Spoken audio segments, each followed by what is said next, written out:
Zdravím vás, drahí astropriatelia. Toto je rozbor dňa 9. január 2025. Ja som v tom minulom videu nemala zapnutú myš na obrazovke, takže ja som o niečom rozprávala a tí, ktorí sa ako úplne nevyznajú v astrológii, tak možno ani nevedeli, že čo tým presne myslím, takže teraz už by ste tam mali mať myš.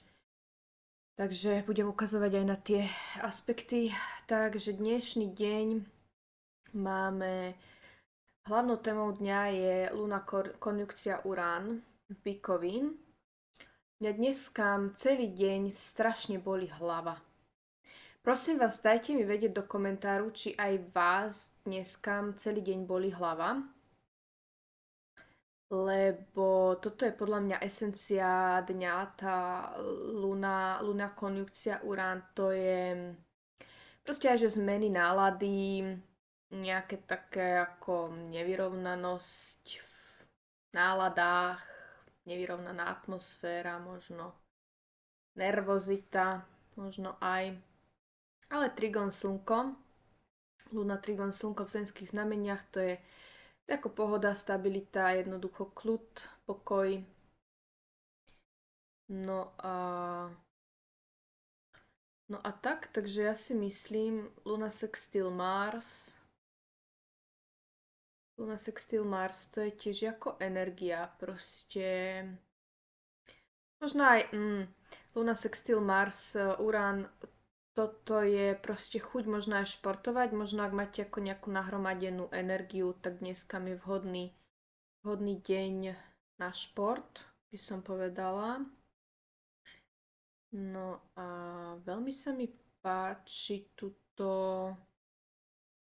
že Merkúr ide do sextiliku na Venušu, ešte nie je úplne presný, ale to nám dáva tak ako príjemné vyjadrovanie. Jednoducho, možno aj ako keď píšete niečo, tak proste budete vedieť, napríklad aj pri písaní e-mailov, tak to budete vedieť akože tak pekne milo sformulovať napríklad, alebo kto píše, ja neviem, básničky, tak možno proste mu príde nejaká pekná myšlienka, tá Venuša je v rybách, to je veľmi dobré.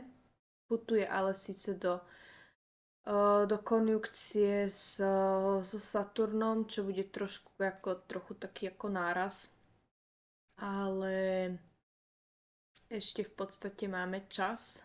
To bude otázka nejakých pár nasledujúcich dní, kým ten tranzit nastane.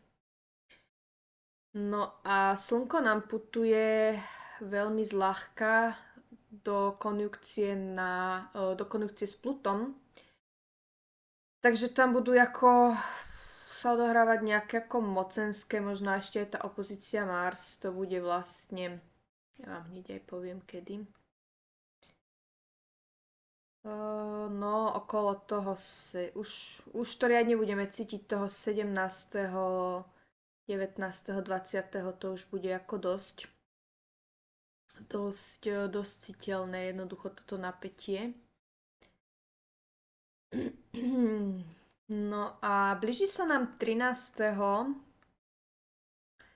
13. budeme mať spln v Rakovi. A ten spln v Rakovi, ja už sa trošku ako načrtnem to, ešte budem robiť aj video o tom splne v Rakovi, ale tento spln v Rakovi bude ako fakt nabitý emóciami, pretože vidíme, že Luna v Rakovi je v opozícii na Slnko v Kozorožcovi, čiže hľadá sa harmónia, alebo teda taký ako balans medzi rodinným životom a dosahovaním nejakých cieľov, kariéry, práce. No a v podstate tá Luna bude v konjunkcii na Mars a Slnko bude v konjunkcii na Pluto.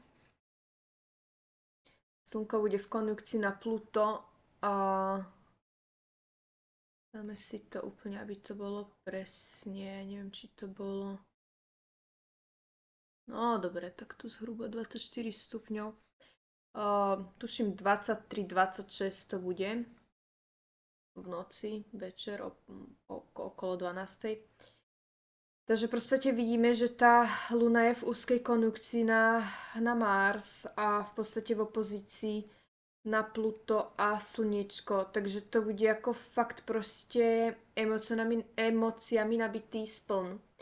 A Luna v Rakovi je všeobecně už o emociách, v konjunkci s Marsom to je jako aj o hněve.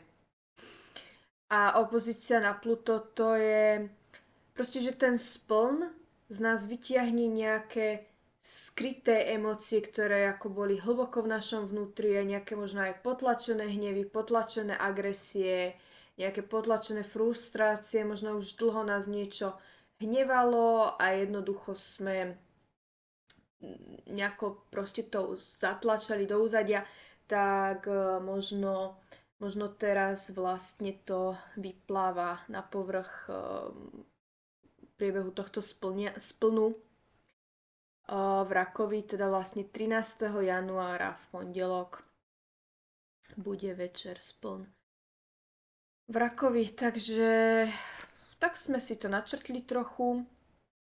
No a 9. No a ja si myslím, že to by bolo asi tak všetko, drahí astrologickí priatelia. Ak sa vám video páčilo, tak mi môžete dať like, môžete mi dať follow, môžete mi písať. Píšte mi prosím vás do komentáru, že či aj vás ako fakt strašne bolela hlava, pretože mňa bolela a ja som si dala veľmi dobré na to tigrie oko, kameň. Keď si dám tigrie oko, kameň, tak ma prestane bolieť tá hlava. Takže dajte mi vedieť, či aj vás dnes bolela hlava a vidíme sa zasa pri ďalšom videu. Ahoj!